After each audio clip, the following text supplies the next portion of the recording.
Hi, welcome to the Hungarian Living podcast. I'm your host, Elizabeth Sabo-Voss. Our goal is to discover, celebrate, and share Hungarian heritage and encourage you to do it too. We'll touch on food, travel, history, music, and language, and share stories from our listeners. We're glad you're here. This is a podcast where we'll encourage you to dig deeper to learn about your Hungarian heritage in a variety of ways. We'll have thought-provoking conversations and share resources. So whether you know a little or a lot about being Hungarian, this is the place to be. Hi, welcome to another episode of Hungarian Living. For the month of October, the Hungarian Living podcast is continuing its focus on the Hungarian Revolution of 1956. During this series, I'm talking with my friend, Andrea Lauer. She has a unique perspective about 1956 and has developed and worked on a variety of projects that are gifts to our community as we seek to better understand the events and those we love whose lives changed because of that time. In this episode, we will focus on the resources and ways to involve children in a deeper understanding of those events. Welcome to the podcast, Andrea. Thank you, Liz. It's great to be back. So, what do you think the impact is on people who weren't involved in the Hungarian Revolution of 1956? All of this happened before you and I were born, and yet generations are still impacted. Well, I think that's a very interesting question because I've had the honor and the fantastic opportunity to interview over 100 people about their experience in 1956. And what I can say that I've learned is that participating in the 1956 revolution, living under communism, and in many cases being forced to flee their homeland was an incredibly impactful and influential moment in people's lives. And even now, almost 65 years later, when we do interviews with some of the folks who witnessed, in many cases, not necessarily even fought as armed freedom fighters, but who witnessed the revolution, there are very few people who are not incredibly emotional when they're recalling those events, especially the moment when they had to step across the border and leave their family behind in many cases and not know when or if they could ever return. So I think when you hear a relative or someone you love, or even someone you know in your community, or you have some kind of way to relate to them, if they're, for example, from Boston like you, or if they're in New Jersey, or in your case, if people call you up on the Magyar Marketing phone number to chat and to share their story, as I know so many people do, it's hard not to be touched and not to really feel a lot of emotions when somebody shares this kind of life-altering experience with you. So what I found, certainly in my case, is hearing these stories at the knee of my grandfather when I was quite little, or hearing my mother and aunt remember what life was like in those days. I mean, it can't help but have an impact on you. And one of the main reasons I have created these kinds of resources through the years to really actively reach out to the young people, to the next generation, is because I think it's an incredibly important story, and it's a way for us to get young people to put themselves in the places of our parents, our grandparents, our aunts and uncles, to try to imagine what they would do in these circumstances. And the story of 1956 has so many different components to it that I think are really wonderful, vibrant pictures of the creativity of Hungarians, the bravery that the freedom fighters, especially the children, showed during this amazing time in history. And I think it really lends itself to a very kind of colorful type of storytelling. And so through the years, I've done an oral history website, freedomfighter56.com. I've done a graphic novel called Freedom Fighters of 56, which is historically accurate and linked to that website, the freedomfighter56.com website. It actually has components of different stories, including my own family story, kind of interwoven into the graphic novel script. And I've done downloadable educational booklets that parents can download for their kids, that hopefully become an interactive and more entertaining way to learn than just to see a museum exhibit. And so I really am grateful that you're giving me an opportunity to talk about these resources, because I think it's very, very important to the future of our community to keep these stories alive. And I think we owe it. We're obligated in many ways to the legacy of the Hungarian freedom fighters, to make sure not only the stories of the revolution, but the very spirit of the revolution lives on. Well, and I think part of where your passion comes from is that, with it being a part of your family's story, and why it matters to you that kids are able to access it, is because you've had to do that with your own kids. You've got two boys, and it's important for them to be able to access the stories in different ways. And so several of your resources definitely come from that experience, and being able to share that with a greater audience helps. It's important to be able to share it with a greater audience as well. Absolutely. Absolutely. And I have to say, I've never been prouder of working on these various resources than, every September, October, November, when I see my kids, pull out the graphic novel from their bookshelves and read it, or take it into school for show and tell or something like that. I mean, that to me is a great indication of making this story relatable to the kids. And that's my only goal in all of this. So, well, and then for them to own it and be able to share it too, and this happens to be their story, but it also does relate to other kids. And so it can be a part of their story as well. So let's dig a little deeper into how the younger members of a family can make a connection with the revolution. You mentioned the booklet. Talk a little bit more about that. One of our family traditions, we have a lot of Hungarian family traditions, but this happens to be an American family tradition, is that every summer we go to visit National Park Service sites all across the United States. And many people will know there are well over 400 of them. I think it's 419 now. And they really do a wonderful job in preserving the history of the United States. Each of the parks that we visit has an educational booklet. And if you complete the booklet, and they're usually age specific exercises, once you complete the booklet, the kids are given kind of a badge, a junior park ranger badge. And through the years, we've done almost 250 of these booklets with our kids. And so every time I did it, I thought, this is a really great way to have the kids interact with educational material, with historical material.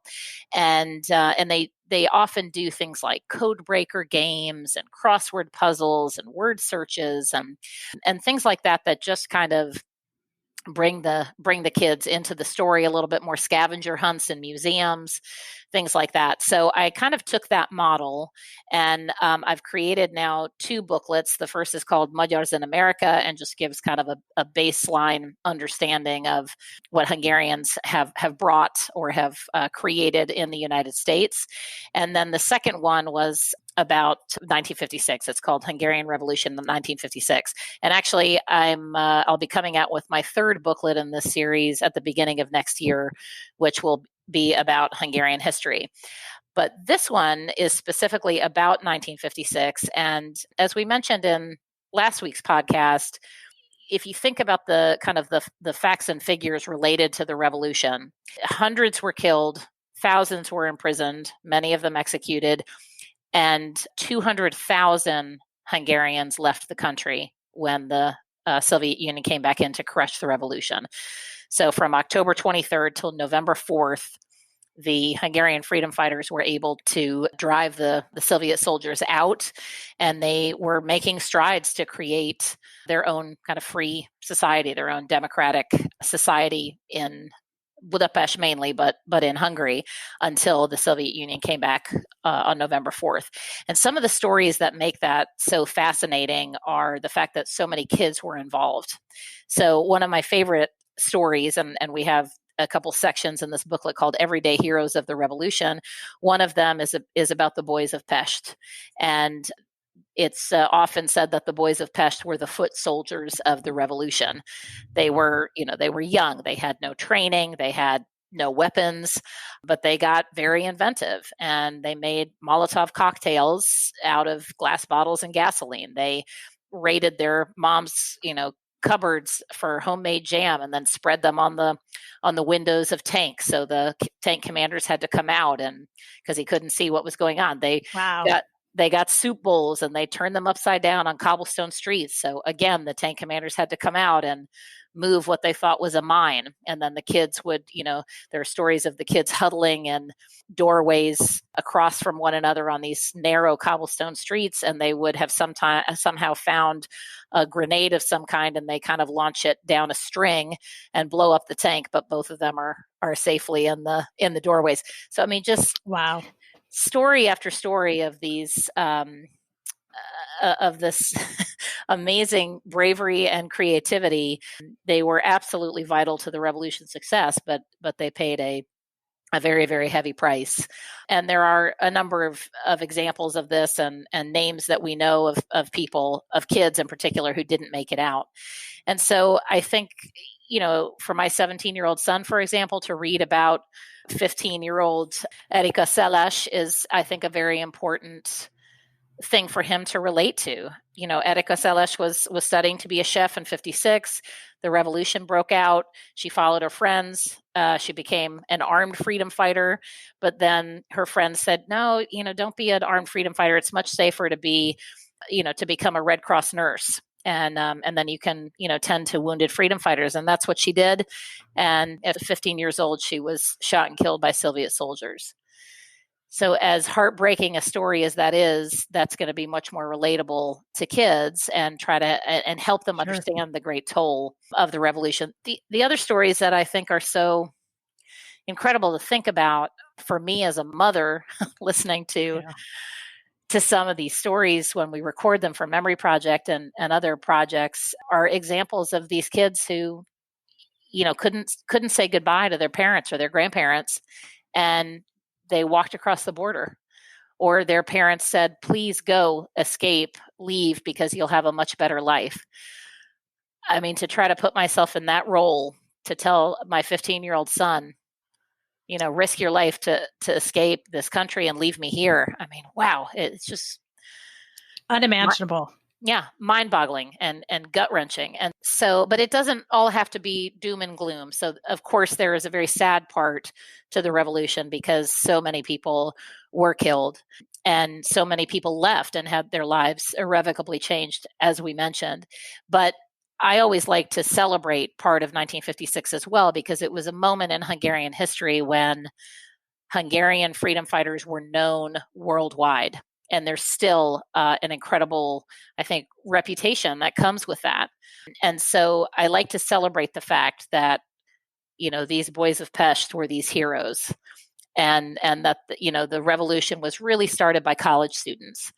I mean, that's a pretty fascinating historical tale to weave. And when you see a lot of these other resources that are out there, like Helen Sobja has a wonderful book, Follow the Red Star. Mm-hmm. Andy Vajna, who everybody will know, he was a 56er himself, but he was the director behind Arnold Schwarzenegger's Terminator series and any number of additional movies. He actually wrote or produced his own film, Children of Glory, for the 50th anniversary.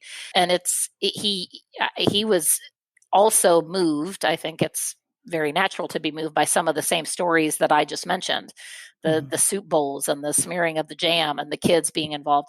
And so, he's a big Hollywood producer that created this incredible story that I think really speaks to Western film audiences. We're used to, all the blowing up and the blood and the gore, unfortunately. But anyway, he tells the story in that frame, and I think it makes the story come alive in a very different way. The other thing that's part of that movie, which I think is a fascinating kind of part of this whole 1956 story, and I think a lot of people have heard of this most likely, is the Blood in the Water story. Mm-hmm. And that's the story of the Hungarian water polo team who were kind of ushered out in the middle of the night so they wouldn't get kind of mixed up with the revolution. And when they set foot down in where the Olympic Games were being held, they discovered that, I think it was the Now I'm getting fuzzy on the details. Maybe the semifinal game, I believe, they came face to face with the Soviet Union as their opponent. And it was, they had just learned, the Hungarian water polo team had just learned that the Soviet Union had come in and had crushed the revolution, and they didn't know what had happened to their loved ones back in Hungary. So the game took on a far greater meaning than just a water polo match. It became revenge in many people's minds. And so the story goes that it was so aggressive and so intense, and there was so much going on underneath the water that there was literally a punch thrown at some point, and one of the Hungarian water polo players was bleeding in the water. And so the famous quote from an American commentator was, "There's blood in the water." So I'm happy to report, of course, the good guys won. The Hungarians won the match. And spoiler alert. Spoiler alert, yes. Well, you've got the Google out there, so I'm sure everybody can look that up. But it's a wonderful, I mean, it is a wonderful story, and you really can imagine what that must have been like. Yeah, so there's a lot of side stories as well that feed into this unbelievable set of events in 1956. So, like, talking about the booklets, what age range are those for, would you say? Well, I try to put in exercises or activities that everybody can do. So, I mean, it really depends on your kid. There's word searches. There's just a little activity. What was allowed in communist Hungary? You can go through and you can kind of ask your parents, was this allowed? Was this allowed? Could you pray? Could you take pictures? Could you gather in a scout group? Questions like that hopefully lend themselves to even bigger picture conversations. Sure. There's even just a real basic activity, color this Hungarian Revolutionary flag. So that's obviously for younger kids. There's a poster, we highlight 3 different posters that were used to get people to join the revolution or to alert people about a strike that was happening. So we give a space to draw your own poster. So there's those kind of activities. The rest of the book, there's also a matching game, which I really like, which talks about famous Hungarians who escaped during 1956 and who were they and what did they do. And, I can give you a couple examples. Andy Grove, of course, chairman and founder of Intel. Adrian Vittadini, famous designer. I mean, there's the Gogolak brothers who became field goal kickers for the NFL. So there's a whole Andy Vina, as we mentioned. There's a whole group of folks, and so that's kind of fun to match. And then we also have children of 56ers there as well. So there are, you can take it to different levels, but the bulk of the booklet, and I did this with Piroska Nagy, who's a dear friend of mine, also the daughter of a 56er. She lives in Budapest. She teaches at the American school. She came up with a really great idea of having 2 silhouettes of a boy and a girl, and they're kind of explaining to each other some of the terms that we need to teach to provide context. So, that's a good idea too. Liberated, occupation, immigration, refugees, who was Imre Nagy, things like that. And and some of the topics in the graphic novel are similar. We actually go into great detail in the graphic novel. We introduce all sorts of characters, everything from Petofi quotes. We talk about Sándor Kopácsi, who was the chief of police in Budapest. We basically go through historically accurate events, the burning of the newspapers in front of the parliament, Imre Nagy's speech.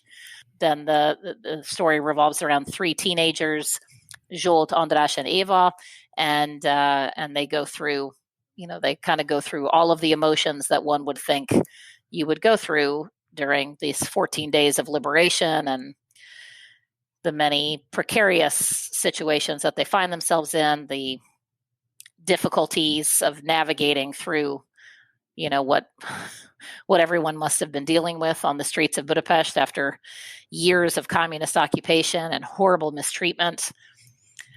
So it's really a fascinating thing to consider, and that's why I think it's so important that these stories aren't forgotten, but even more important than that people can really try to put themselves in those positions and understand what happened. And you mentioned that the graphic novel was drawn on uh, several true stories that the events that actually happened. Yeah, so back in for the 50th anniversary of 1956, that's when I started the oral history website, the freedomfighter56.com.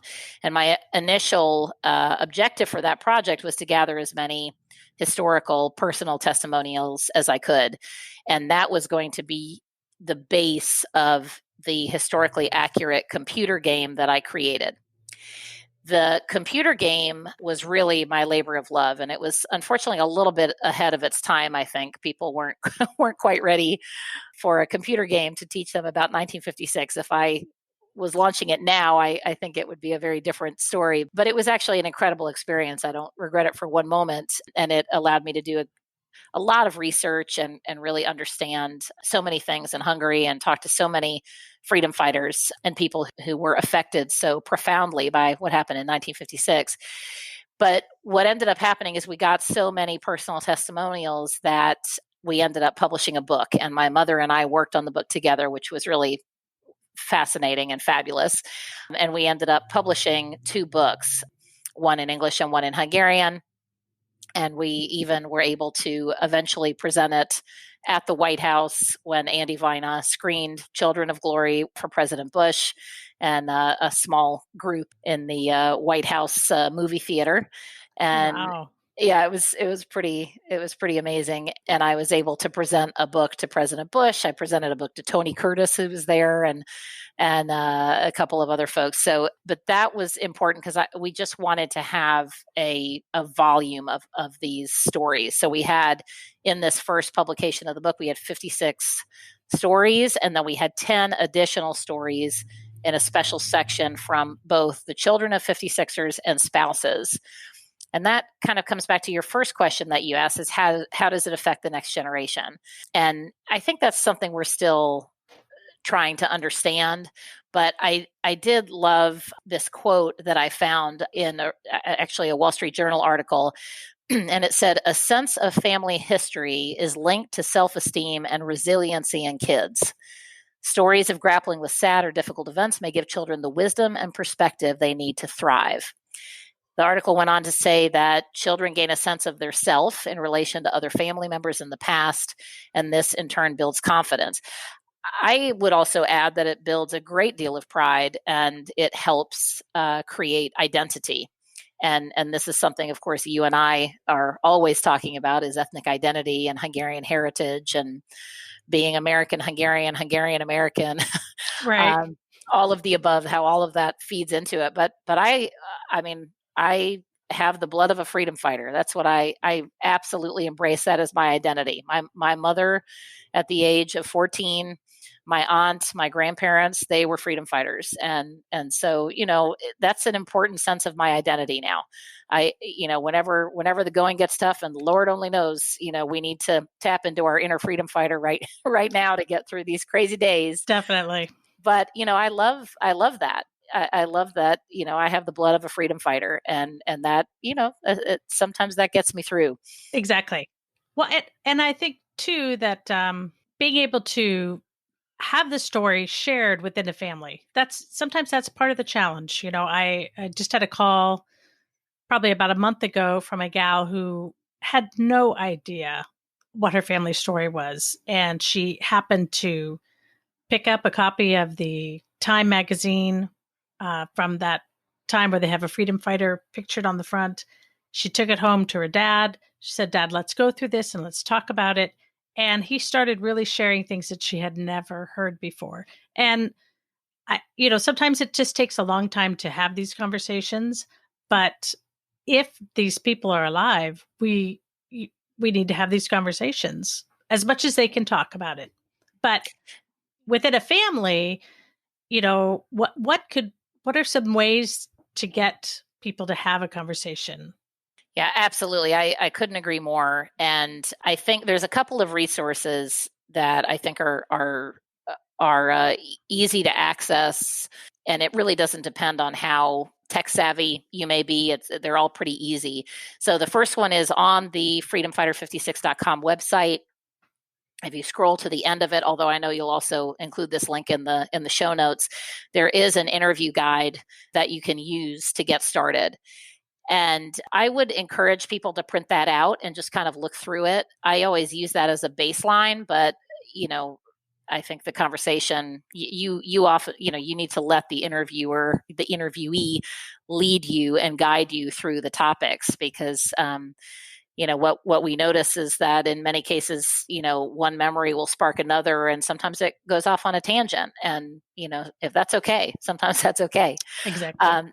But it's incredibly important, especially where we see kind of these generational differences in life philosophy and in understanding and in building relationships between the generations.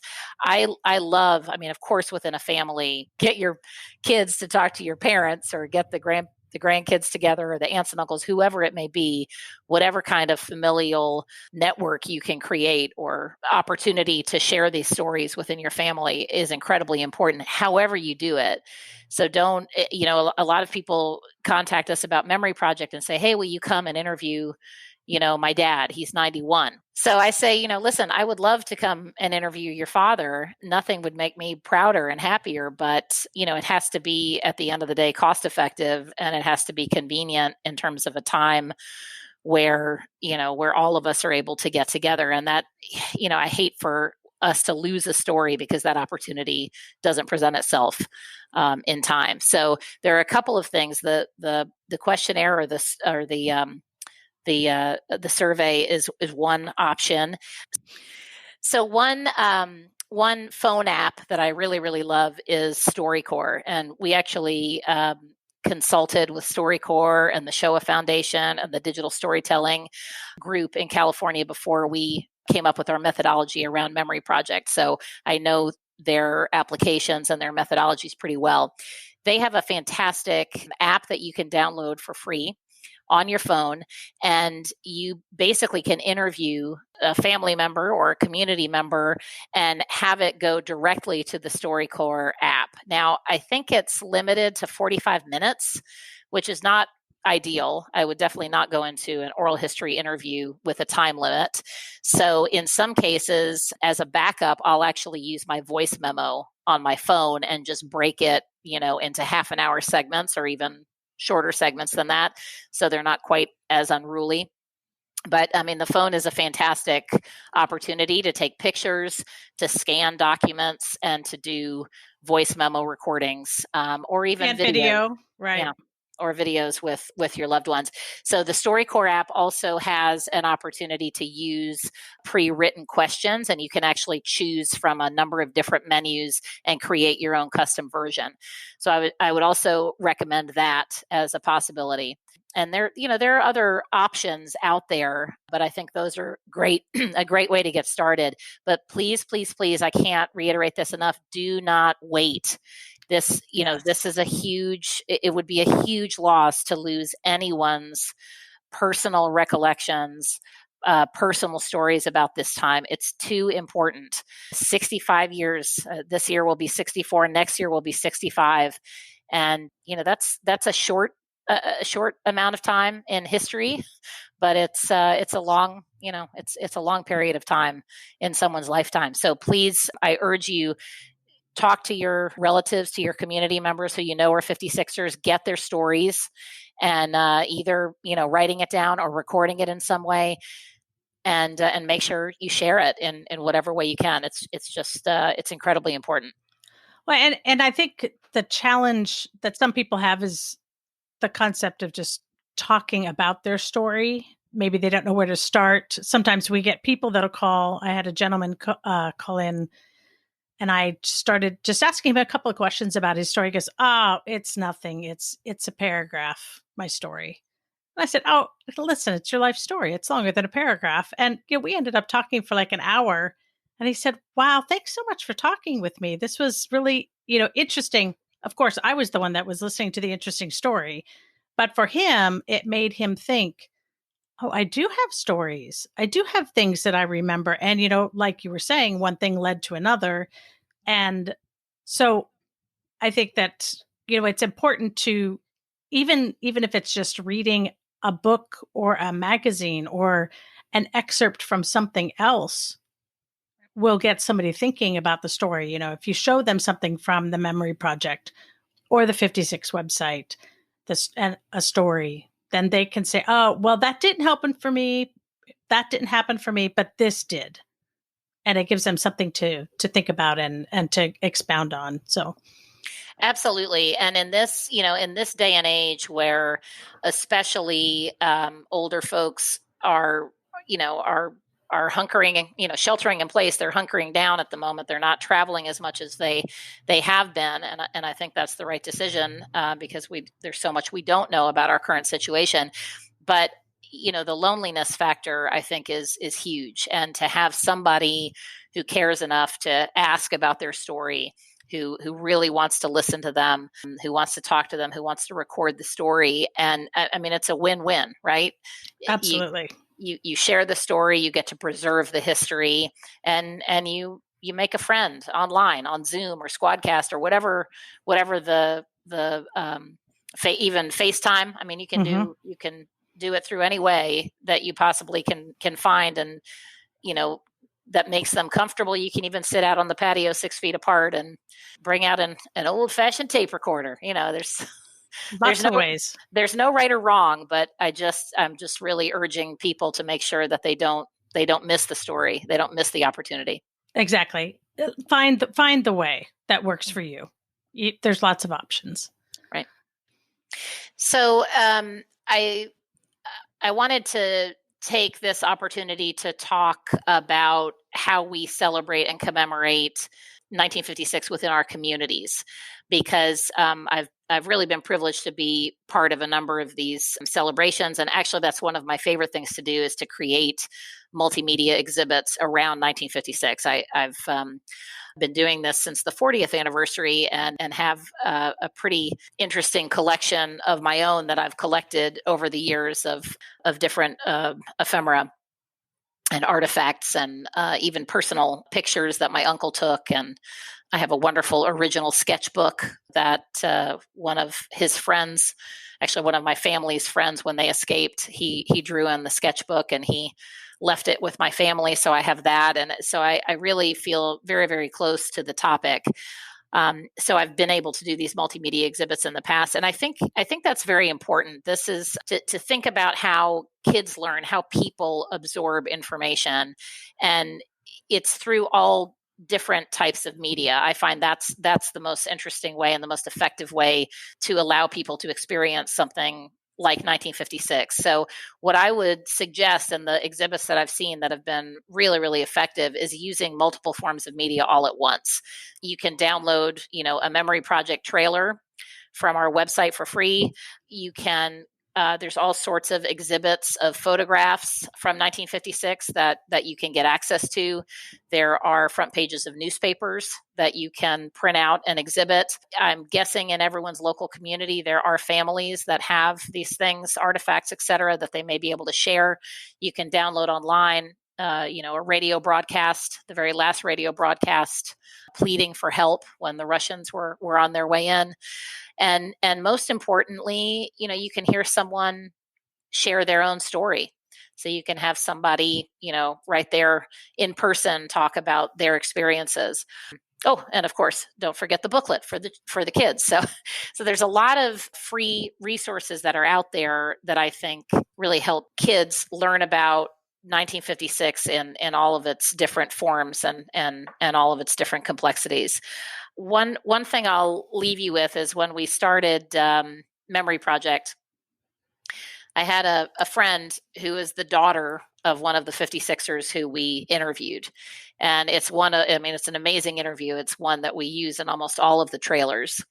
And she looked at me and she said, so there were three of us there, all daughters of 56ers.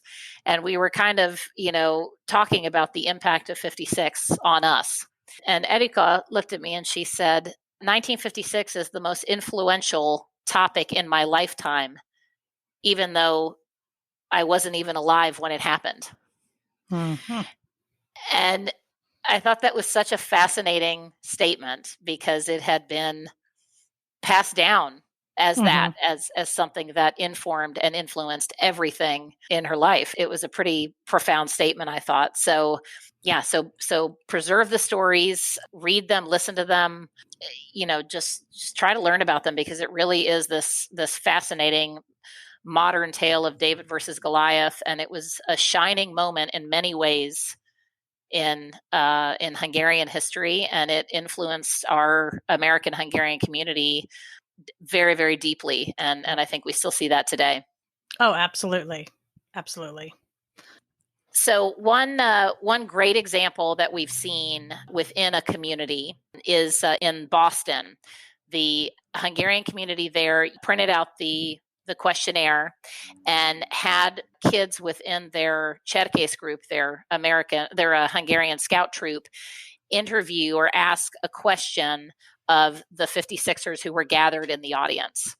And it was actually, I'd never seen it done this way, but I thought it was a fascinating way to connect the generations within a community. For sure. Nobody was pressured to answer the questions, but they would pass the microphone around, and several of them would end up talking about things in response to the questions that were posed by the kids. And I thought it was really a brilliant way to connect them, and I think it's a great way that the kids will never forget that.